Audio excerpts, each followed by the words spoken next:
तो तारीख है 29 मार्च 2026 और आज ऐसा लग रहा है मानो पूरी दुनिया एक बहुत ही नाजुक धागे से बंधी हुई है। देखिए, एक संकट जो एक कोने में शुरू हुआ उसकी लहरें अब पूरी दुनिया में महसूस की जा रही हैं। चलिए समझते हैं कि कैसे एक अकेली घटना ने सब कुछ अपनी चपेट में ले लिया है। और सब कुछ शुरू हुआ इस एक ऐलान के साथ, जब यमन के हूथी रेबल्स, जो कि ईरान समर्थित एक काफी ताकतवर गुट हैं, उन्होंने इजराइल पर मिसाइल और ड्रोन से हमला किया, तो समझिए ये वो पहला डोमिनो था जिसके गिरते ही घटनाओं की एक खतरनाक चेन शुरू हो गई। और इस बढ़ते हुए संघर्ष की जो इंसानी कीमत है वो बहुत बड़ी है। अमेरिका इजराइल ईरान संघर्ष में मरने वालों का आंकड़ा तेजी से 3000 के पार जा चुका है और ये नंबर लगातार बढ़ता ही जा रहा है। ठीक है, तो चलिए अब थोड़ा और गहराई में चलते हैं।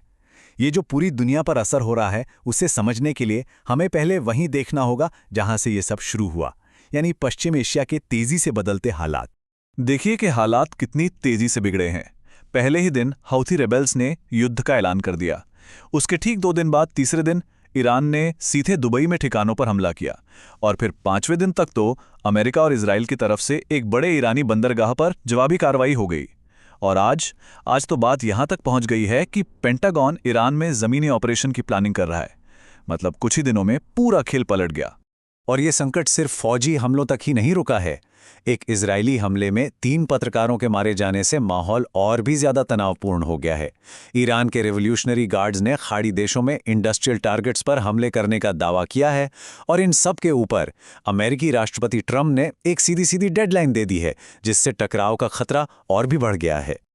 लेकिन जैसा कि हमने कहा, इसका असर सरहदों पर नहीं रुका। चलिए अब देखते हैं कि कैसे इस संकट की पहली लहर पूरी दुनिया में फैल गई और देशों को अपना अपना पक्ष चुनने पर मजबूर कर रही है। अब इस स्लाइड में जो बात वाकई में ध्यान देने वाली है वो ये है कि कैसे इस एक संकट ने नाटो जैसे मजबूत गठबंधन के अंदर की दरारें खोल कर रखती हैं। यह सिर्फ रणनीति का कोई छोटा मोटा मतभेद नहीं है।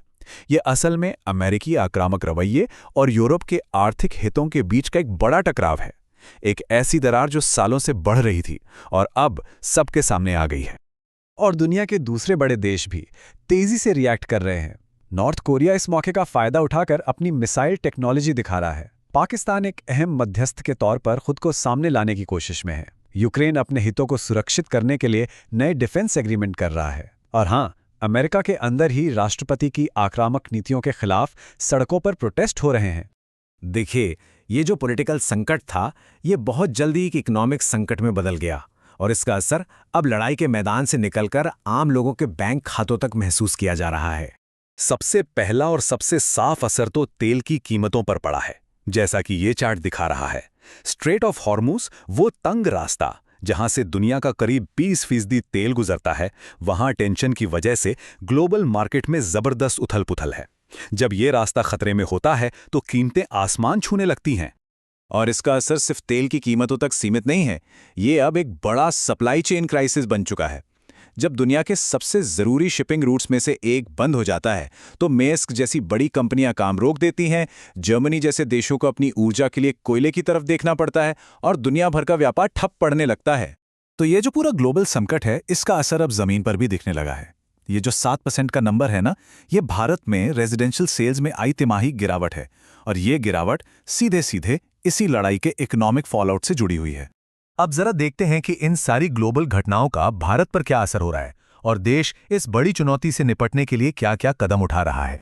भारत सरकार ने इस संकट से निपटने के लिए कई मोर्चों पर फौरन एक्शन लिया है। सबसे पहले रक्षा मंत्री ने एक इमरजेंसी मीटिंग की, फिर प्रधानमंत्री ने मन की बात में देश को संबोधित किया।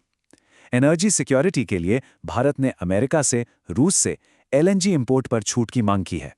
और हाँ, अफवाहों को रोकने के लिए सरकार को तेल भंडार की स्थिति पर सफाई भी देनी पड़ी है। और इन सब के बीच मतलब एक तरफ इतनी सारी गंभीर चिंताएं हैं और दूसरी तरफ भारत में जिंदगी अपनी ही रफ्तार से चल रही है।